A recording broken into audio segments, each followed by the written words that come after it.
পাখির ডিম পাড়ার সময় হলে সে খড়কুটো নিয়ে নিজের বাসা তৈরি করে। পাখির স্বভাবই এটা। তাহলে কোকিল কেন নিজের বাসায় ডিম না পেড়ে কাকের বাসায় ডিম পাড়তে যায়?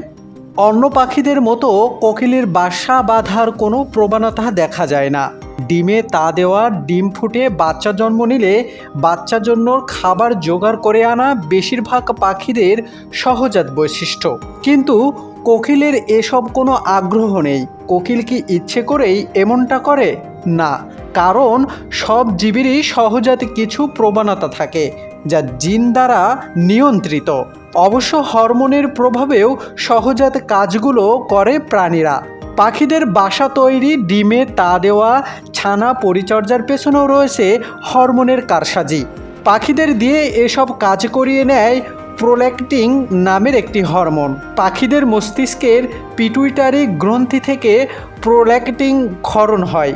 কোকিলের বেলায় শরীরে প্রোল্যাক্টিন কাজ করে না। অর্থাৎ কোকিল বা এর সমগোত্রীয় অনেক পাখিদের পিটুইটারি গ্রন্থি থেকে প্রোল্যাক্টিন হরমোন নিঃসৃত হয় না। তাই এদের ভিতরে মাতৃত্বের দায়িত্ববোধও জন্মায় না। তবে মাতৃত্ব না জাগলেও কোকিল ডিম পাড়ে, আর সেই ডিম ফুটে বাচ্চা হওয়ার দরকার। এজন্য কোকিলকে কোনো না কোনো উপায় বের করতে হয়। এ ব্যাপারে কোকিল কাকেদের বোকা বানায়। মেয়ে কোকিল ডিম পাড়ার আগে দেখে নেয় কোন কাকের বাসায় সদ্য ডিম পাড়া হয়েছে। উপযুক্ত বাসা পেলে সেই বাসায় ডিম পেড়ে আসে।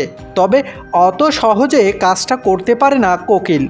কোকিলের দ্বারা কাকের বাসা ক্ষতিগ্রস্ত হতে পারে, এটা কাক বোঝে। তাই কোকিল দেখলেই তেড়ে যায়। তখন পুরুষ কোকিলের সাহায্য নেয় স্ত্রী কোকিল। পুরুষ কোকিল গিয়ে কাকেদের উত্ত্যক্ত করে। কাকেরা রেগে মেগে পুরুষ কোকিলকে ধাওয়া করতে থাকে। এই ফাঁকে সুযোগ বুঝে স্ত্রী কোকিল কাকের বাসায় ডিম পাড়ে।